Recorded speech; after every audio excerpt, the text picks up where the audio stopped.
A recent report from the mainstream daily newspaper New York Times has gone into detail as to how the CIA is facilitating arms and other assistances to armed groups in Syria, and it's doing it on Turkish soil near the borders with Syria. Damascus has always been very vocal that Turkey, Qatar, and Saudi Arabia were assisting, funding, and arming armed groups operating on Syrian soil. With Kofi Annan's peace plan in limbo and the United Nations observer mission currently suspended, it seems that the riddle to solve the Syria unrest has become as convoluted as ever. Stay tuned for Press TV's news analysis with me, Bardia Honardo. The unrest in Syria remains unresolved nearly 1.5 years after it began, despite efforts to restore peace. The violence has claimed the lives of thousands of people, among them security forces. Damascus blames the violence on armed groups that received aid from foreign countries like Turkey. Since the very beginning, Ankara adopted a hawkish stance toward its neighbor and called for the ouster of Syrian government. Ankara hosts the so-called Syrian National Council, which is an umbrella group of opponents of the Syrian president. The council is actively involved in coordinating the activities of armed rebels inside Syria. But it's not just Turkey. Saudi Arabia and Qatar too play a role inside Syria. They've been constantly calling for sending arms to the Syrian gangs, and reports say they are funding the rebellion.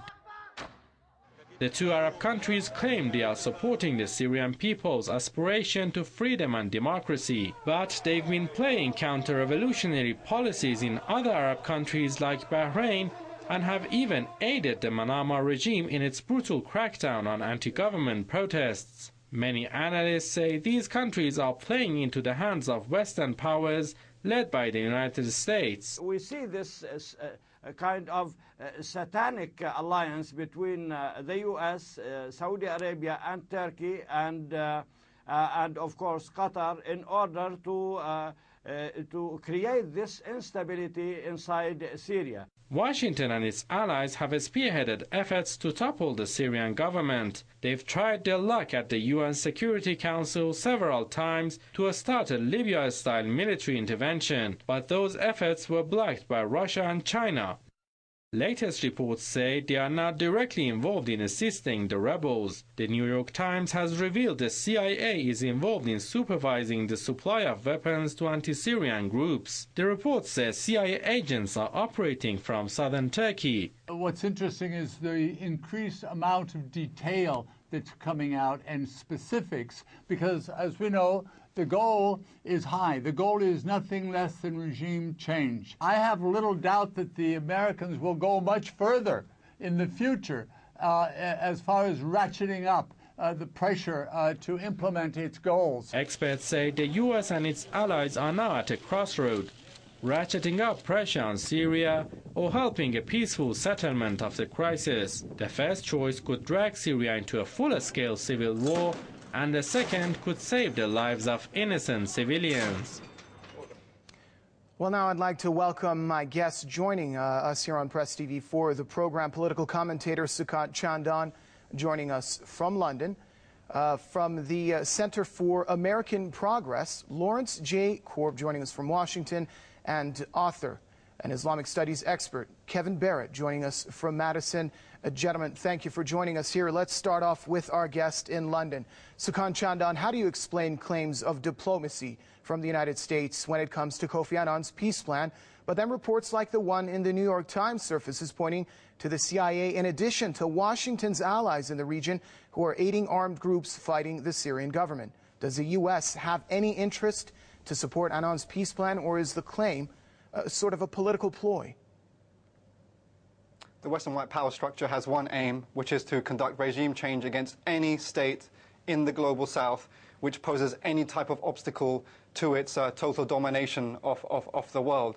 I mean, it's high time that the empire admitted through the New York Times that the CIA officers have been directing and arming the Syrian rebels, which let's be honest with ourselves. If anyone understands a little bit of the nature of the West, we know that they're up to this all the time, and we don't need them to admit it. But once they've admitted it, we know that they've been up to this for a long, long time. When the former U.S. ambassador, Mr. Ford, to Syria that is, Mr. Ford was on the demonstrations when this rebellion first took place in the first days and weeks. Who is Mr. Ford? Mr. Ford is the protege of Mr. Negroponte. Who is Mr. Negroponte? He is the arch designer of the Contra dirty war in Latin America. So when Mr. Ford has been meeting the rebels and CIA officers are meeting the rebels, they're discussing what type of weapons to give the rebels and what type of military strategy to conduct. And knowing the type of dirty war that these people get up to, we know that the United States are encouraging, along with Britain and France, are encouraging and are probably training. Don't forget, it was in Scotland that the British state trained the Mujahideen to fight the Soviets and the PDPA government back in the 80s. Fast forward to today, we're seeing a tragic rerun of a similar type of dynamic that took place in Afghanistan today in Syria, where you have a state backed by the global south, particularly Russia and China, that's supporting Syria. And on the other hand, you have imperialism arming and training and financing these terrorists for regime change. So it's all in the open, and no one should be confused about the situation. It's all very clear. You have a clear polarization of forces. On the one hand, you have the empire, the Western white power structure, whatever you want to call it, allied directly with Turkey, Qatar, and Saudi Arabia, and the state of Israel. Don't forget, Shimon Peres himself said just very recently, a few days ago, that he would wish that the Syrian rebels would win. So on the one side, you have these forces, and on the other side, you have the forces for independence and progress for the people of the world, led by Russia and China and the Syrian government and their allies. So the situation is very clear, and I'm really quite disturbed by how too many people out there are still befuddled or taking this nonsensical third way or neutral position. As Desmond Tutu said, and he's not my favorite progressive character, but as he said, if you're neutral in a situation of oppression, then you're siding with the oppressor, and that's what's going on. Over to Washington, Lawrence J. Korb. It's not just the issue of the armed groups in Syria, but there have been a ton of reports indicating that al-Qaeda is active and is being funded by the U.S. or its proxies. Why is the U.S. arming al-Qaeda? Oh, wait a second. You got the story all wrong. What the New York Times article said today, and again, we're not quite sure, not everything that's written in the newspapers comes to be true, but what they were saying is that the U.S. people are there to make sure arms, not the ones they're supplying, we're not supplying any, don't fall into the hands of al-Qaeda. That is their mission. And this idea that somehow the United States wants regime change in all these areas is nonsensical. This all started what happened in Tunisia, then it moved to Egypt. In fact, we were criticized for staying with Mubarak too long. And even the Israelis are not happy with, what's going to happen in Egypt, given the fact that they had very good relations with Mubarak. President Obama has been criticized by his political opposition for not doing more. In fact, Senator McCain, who ran against him for president last time, basically is urging the United States to start an air campaign. President Obama was criticized for not doing enough in Libya, for basically, to use the term, leading from behind. So this idea that the United States wants regime change, the United States basically wants the people of Syria to make a decision in a nonviolent way, the way it was done, for example, in Tunisia, and the way it was done in Egypt. And it's not, the UN was the one who basically, with Russia and China, that wanted to get in there to stop the violence. The rebels agreed to lay down their arms. Assad said he would, but then he did not. And one of the most significant things happened today was not the New York Times story, was the fact that a Syrian pilot flying a MiG went to Jordan to seek asylum. And we know many of the members of the Syrian military, particularly enlisted people, are now defecting. And I think the real question is, can we stop this before there's any more slaughter? Okay, first of all, let's go back to our guest in London, Mr. Chandan. You were shaking your head there when Mr. Korb was giving his answer. Let's relay one of his thoughts to you. Do you agree, first of all, with Mr. Korb that the United States is trying to prevent arms from reaching al-Qaeda forces if they are in Syria? And add anything, if you have, to the comments made by Mr. Korb. You know, it's incredible how history develops. I mean, our friend from the United States is either so naive to not understand the system of governance and world domination of his government, or he's a trickster, frankly. I mean, now today, you can become a jihadi and go fight against the Syrian regime or against Gaddafi's regime yesterday, and you'll be promoted and celebrated in the mainstream media in the West. It's all very clear what's going on. I mean, you know, the United States and Britain and France is constantly conducting covert regime change against the whole global South. This is what the whole, this is what the state of the West is all about. Just recently today, you can read how the United States is putting pressure and stopping a report showing that Rwanda, its proxy in Africa, is involved in destabilization against the Democratic Republic of Congo, which is if Congo becomes independent in alliance with China, will lift Africa and smash US domination and British domination in that region. So it's clear what the nature of the state is all about. I mean, again, if the way that the West is dealing with al-Qaeda is very interesting, because it's obviously purging al-Qaeda of those elements which it sees too problematic to its interests, and then promoting other elements of al-Qaeda. Al-Qaeda very active in Libya, and they always have been since the beginning of the uprising, and before, when the Libyan Islamic Fighting Group was one of the main organizations supported by the CIA and the MI6 and the French intelligence services against Gaddafi's regime. It's all on record, it's all out in the open, and it's very, very important that our people raise their voices, organize themselves, and are really rigorous and assertive in struggling for peace and development of the countries of the global South. Mr. Kevin Barrett, let's bring you in on the discussion. Well, you know, I'm sorry, Mr. Korb, we'll get back to you in a moment. Mr. Barrett, you heard the comments by the two gentlemen. Share with us your thoughts and how you perceive those comments. And also, if you may, tell us that, you know, many observers are saying that the U.S. policy in Syria is basically fueling extremism, pretty much the same way that its attacks in Pakistan, Afghanistan, Yemen, and Somalia is feeding a wave of extremism. Do you see it in that light as well? Well, yes, I do. And I have to say, I think that the guest in London is telling a lot more of the truth than the guest in Washington. It's true that the American people have no interest in destabilizing all of these global South countries, and in particular these Middle Eastern countries. It would be in the interest of the American people and indeed the American economy and its oil companies, for that matter, to have a good relationship with a stable, prosperous Middle East. So the problem is that our policy here in the USA has been taken over by a radical wing affiliated with the hardline Zionists of the Likud party and the hardline people of the military-industrial complex. These people staged a coup d'etat on 9/11, and they put their Northwood-style, Operation Gladio-style destabilization programs, that is, these big, huge terrorist programs, into overdrive. And that's what we're seeing today.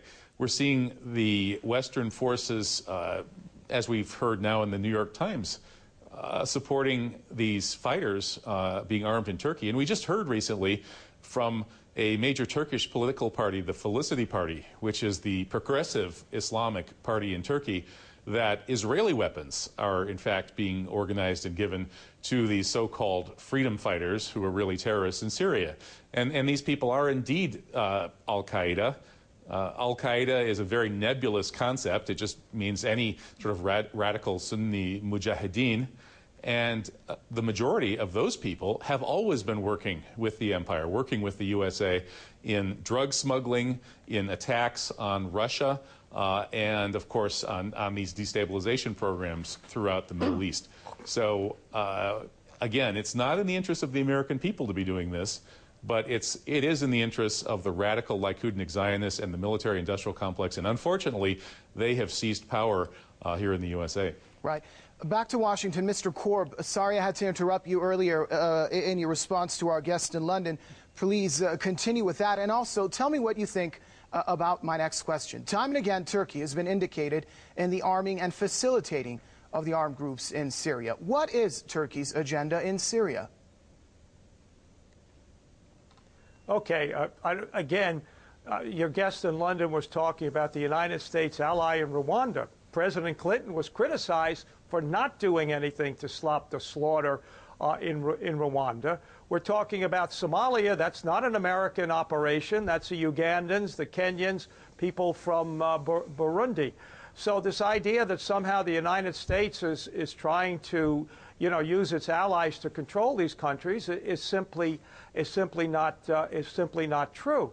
And it's interesting. Your guest, other American guest was talking about after 9/11. After 9/11, Iran condemned the attacks of 9/11. Iran supported the United States going into Afghanistan.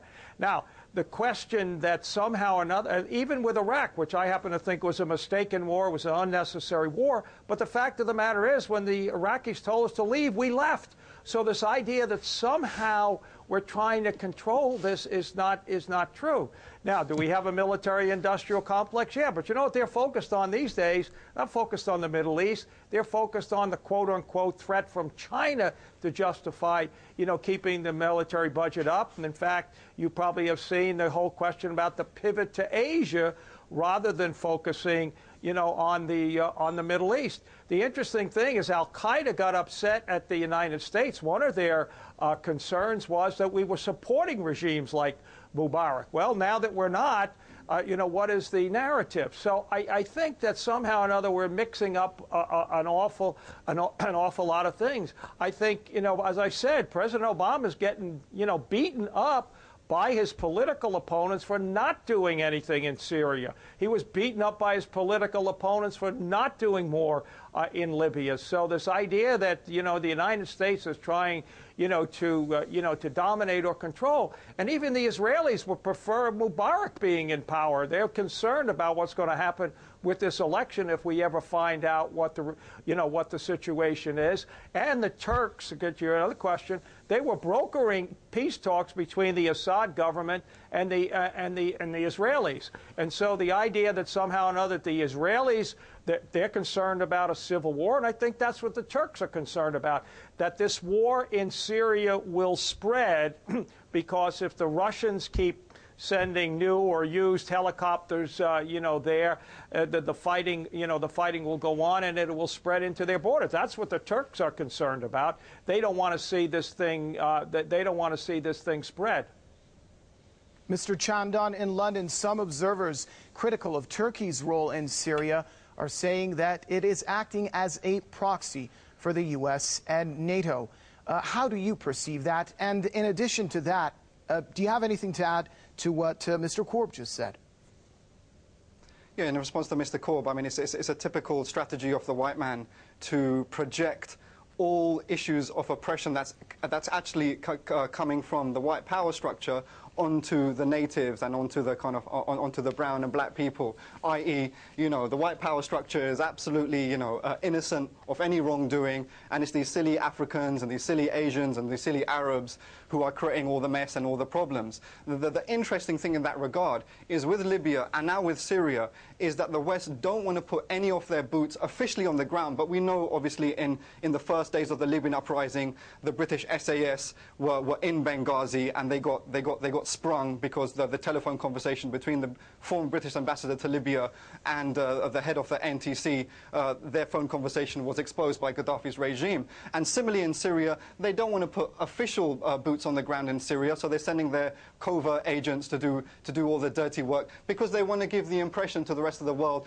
hey, we're the good guys, and if any dirty business is going on, it's these crazy and these natives. And on the issue of the Arab Spring as well, this befuddling of minds about what Tunisia and Egypt is all about. Tunisia has broken relations with the Assad regime, and the Muslim Brotherhood, which seems to be in the ascendancy for the time being in Egypt, is against the Assad regime, and their comrades in Syria are absolutely involved in the insurgency against the Assad regime there. On the issue of Turkey, it's a similar thing actually, and it's a great shame that the Turkish state has strategically decided not to side with the global south, but it sees its interest for the time being, and it's a very narrow strategy that it's employing, and it's going to go nowhere because, because anyone who dances with the devil will find that the devil will stab them in the back in the not too distant future. Okay, so really, Mr. it's not even in Turkey's own it's not even in Turkey's national interest to go along with NATO as it did in Libya and now with Syria. I'm going to have to jump in there. But also, sure. I'm going to have to jump in there to give Mr. Barrett from Madison a chance to speak as well. Mr. Madison, how can ending the unrest in Syria be a Syria-led initiative if there are so many factors, so many external factors being tossed in the mix? Mr. Barrett. Well, that's right. Again, I have to say your guest in London is speaking far more accurately than your guest in Washington. This unrest is being spread by the agents of empire, and if indeed the American policymakers really wanted a peaceful solution in Syria, I think they could probably have accomplished a lot more in that regard. And I think at this point, the best approach is to try to support I guess a reformist effort within Syria.